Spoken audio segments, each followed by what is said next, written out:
Yo, what up? Welcome to another episode of the Oakland Warriors podcast. I'm Patrick, flying solo. So the Warriors, they lost game 2 in Memphis to the Grizzlies 106-101 in a game that was pretty ugly again, just like game 1 was. And just to start off with the whole Gary Payton II thing, like Dillon Brooks, that guy is officially right up there with Danny Green as a target of Warriors fans' hatred and disdain. That was such a dirty play.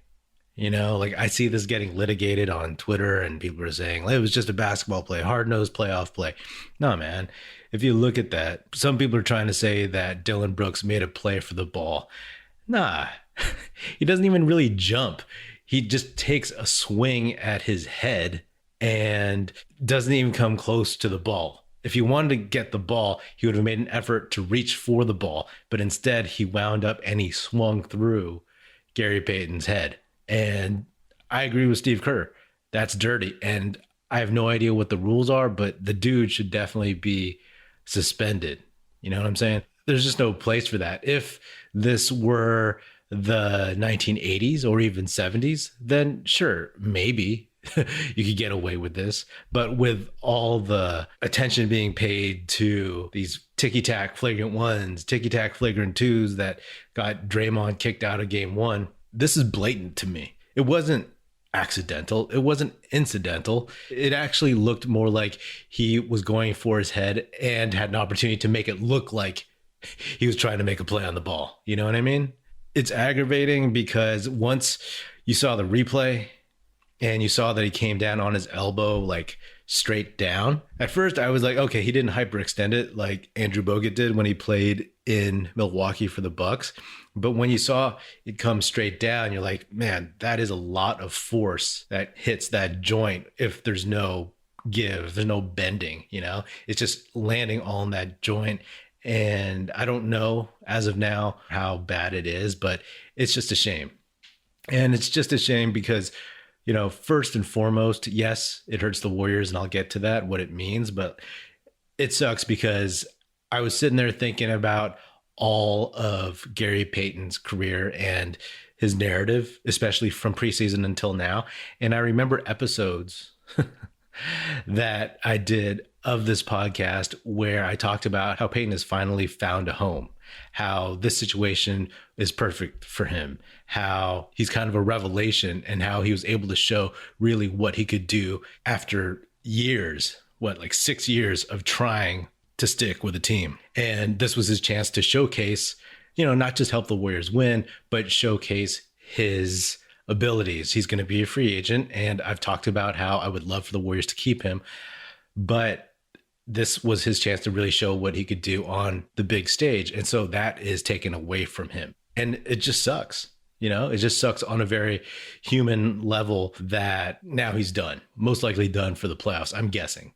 It's a really, really just bummer for him and for all those of us who are fans of his and have enjoyed watching him play and have, at least from afar, gotten a vibe for what kind of dude he is. And he seems like a good dude. So that really, really sucks. And Brooks, for all his fake snarling and all his posturing and everything, like, well, okay, I guess this is the kind of stuff that he does. And the league better come down on him hard, because if you're going to toss Draymond and not reduce his flagrant from a 2 to a 1 just for swiping at the ball and getting Brandon Clark in the face, if that is a flagrant 2, this flagrant 2 should be way more. You just ended a guy's season and potentially, depending on how bad the break is, potentially altered his career.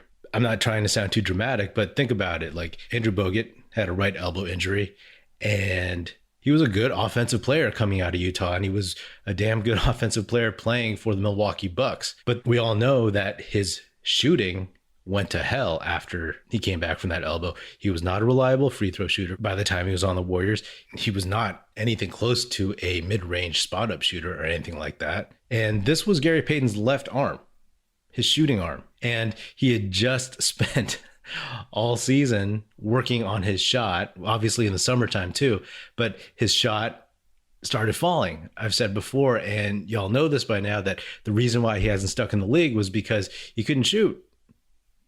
Inconsistent shooter, but he worked hard on it, and his shot came around, shooting 36% from three and 62% from the field. So now you're messing with his shooting arm. Granted, Brooks didn't do anything to his arm, but you're asking for trouble if you're just going to go up there and smack someone in the head, daze them when they're up in the air. Nothing good is going to come out of that. So that's my biggest concern, and that's what I'm most upset with about this whole situation. It's just like, man, did you have to do that? And for all these people to say Draymond is dirty, they don't watch Draymond as closely as we've watched him. Yes, we are Warriors fans, so we like Draymond. But Draymond plays hard, and yes, sometimes maybe he gets a little bit more of a leash than he should, right? He does talk to the refs a lot. He does yell a lot, all this other stuff. But he never does stuff like this. You cannot compare the Brandon Clark flagrant 2 to this thing. Not at all.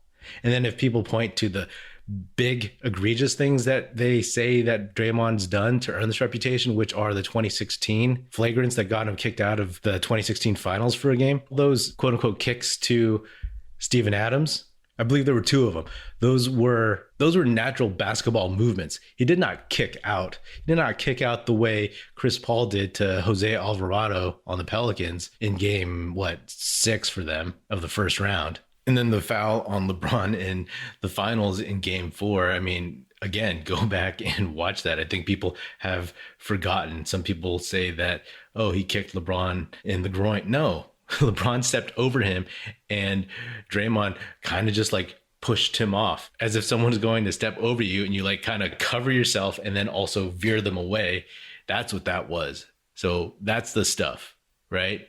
Draymond, he's never tried to take anybody out across the head.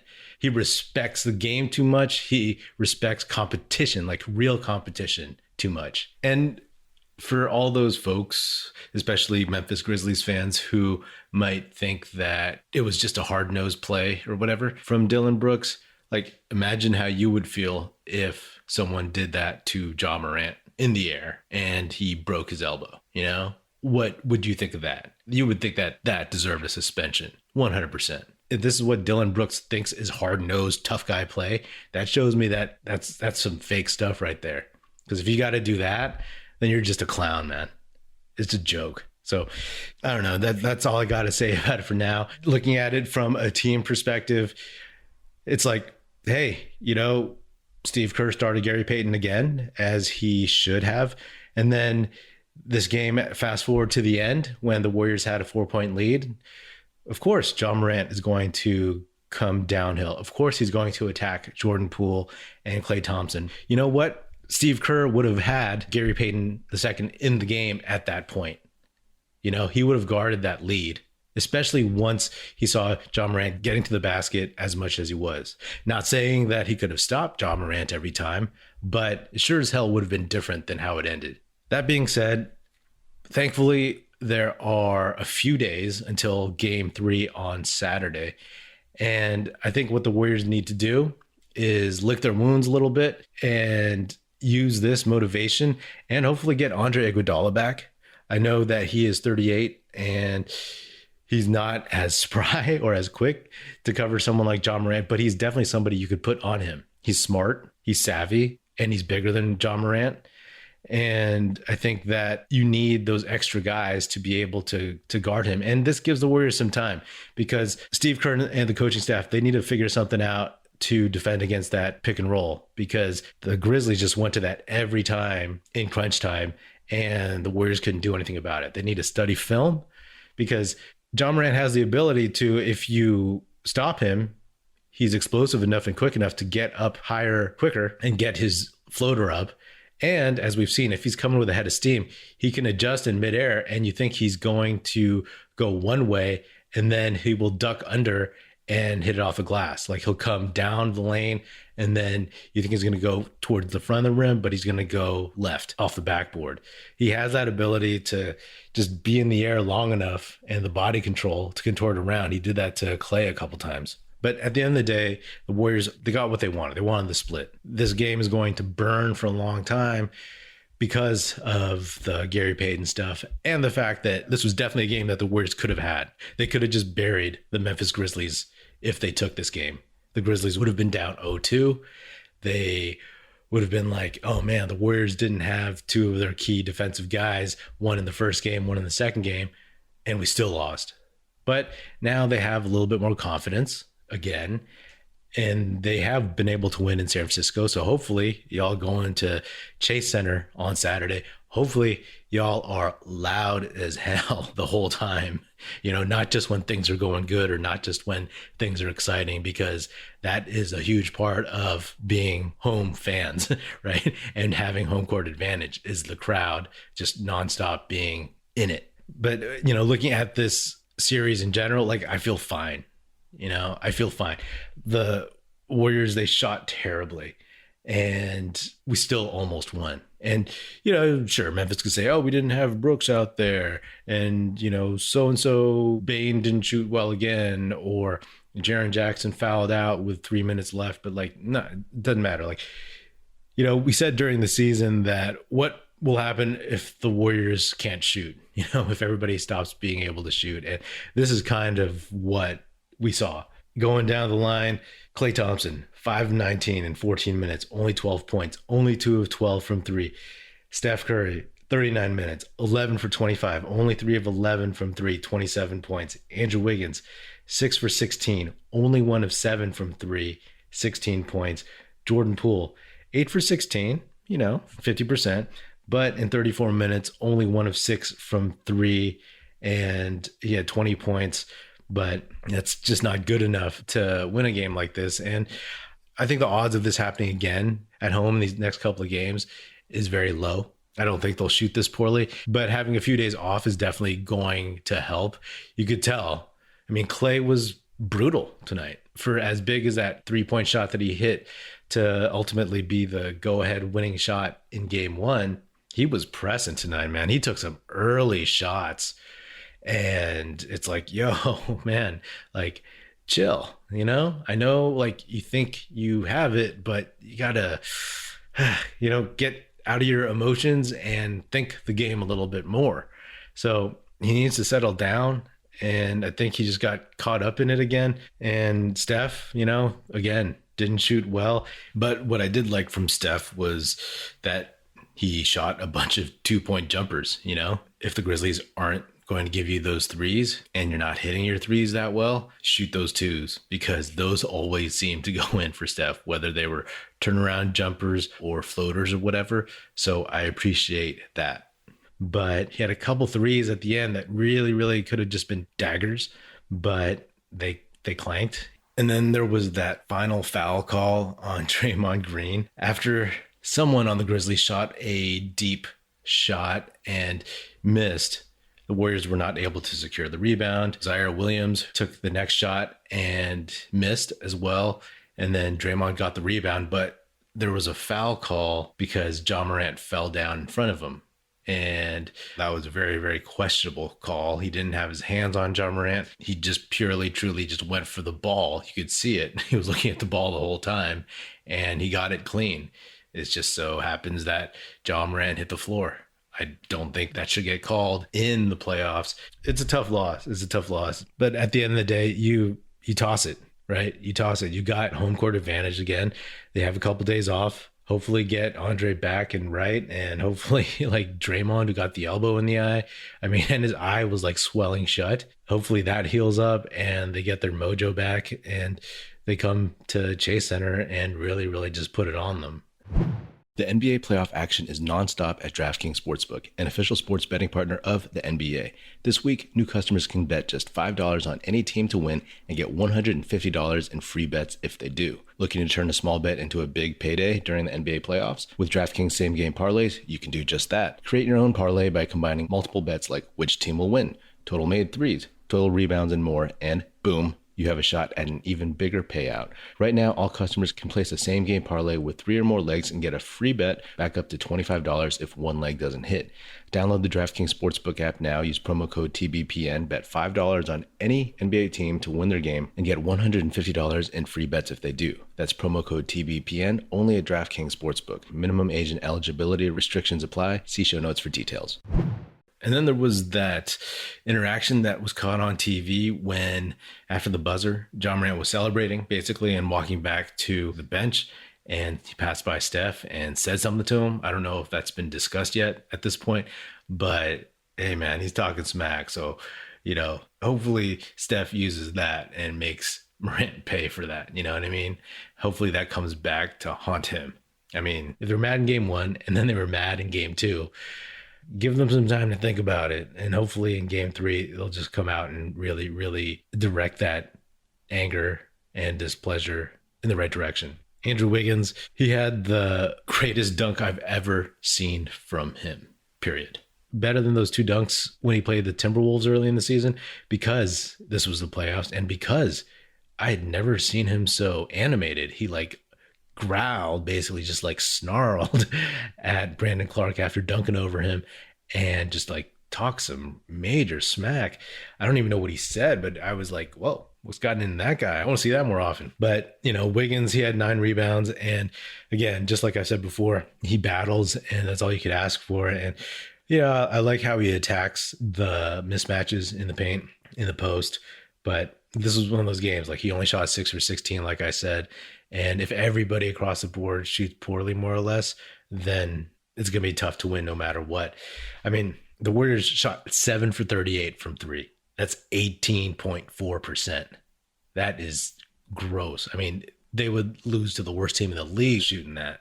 Jonathan Kuminga, he came in and got more reps in the playoffs. And overall, I liked what he did. He showed some initiative, took a couple bad shots. I know there was one deep 2-pointer, which it was late in the shot clock, but still he probably could have made another pass or done something off the dribble. But in general, in 14 minutes, 3 for 7, hit all 3 of his free throws. Like I've been saying all season, his free throw stroke looks good and it's paying off now. He had 5 boards, 9 points. So, he really does give that extra dimension of just athleticism and somebody you could throw the ball up to by the rim and just in that dunker spot, put it down. And I figure we're going to see a lot more of him too, right? It's like the stuff that Gary Payton brings, it's all different. Everybody does a little something that he does, right? Like Jonathan Kuminga does bring some defense, but also he is that guy in the dunker spot that Gary Payton often fills. And like I said, there's Andre Iguodala, who again will be that defensive guy who can man up, hopefully, on some of these guards, especially Ja Morant. And honestly, in the rotation, we saw Damian Lee. He might get minutes too, because just to have that guard rotation intact and not to overplay Steph and Poole and Clay. You know what I mean? It's going to be a team effort. And don't get me wrong, it's not like the Warriors can't win without Gary Payton. But as I said, after game 1, the whole point of getting Gary Payton was to guard guys like this. So if you don't have that now, then you really do have to make a bit of an effort. The Warriors are going to have to make an effort the same way they've been making an effort to rebound, right? Everybody's attacking the boards. And the Warriors, again, out-rebounded the Grizzlies 52-47. So that's a positive too. I mean, it stings to let this game slip away, but I'm confident. I'm confident in what these guys can bring. And, this was just a close game. As they say, make or miss league. The Warriors definitely missed a lot. So that's all I got for now. Obviously not doom and gloom, but I do feel bad for Gary Payton beyond just the fact that the Warriors need him on the court. That's a big shame. And you play hard and you play tough and whatever. There's hard fouls in this game, but that ain't it, man. That ain't it. Go watch that replay if you think that was just a quote unquote hard foul. Anyway, all tied up. Let's get them in a few days. Anyway, that's another episode of the Oakland Warriors podcast. Be sure to subscribe wherever you get your podcasts. Feel free to hit me up on Twitter at Patrick Epino or at Oakland Warriors. Check us out at oaklandwarriors.com and definitely check out our YouTube channel. The link to that will be in the show notes. Be sure to tell your fellow Warrior fan friends to tune in and listen. The Oakland Warriors podcast is produced by National Film Society and is a part of the Basketball Podcast Network. If you're so inclined, please do give us a 5-star rating on Spotify or Apple Podcasts. And also leave us a nice review on Apple Podcasts. That would be dope and super helpful. Thanks for listening. That's it. Music in this episode provided by Paper Sun. Special thanks to Paul Amardo for production support. See you next time.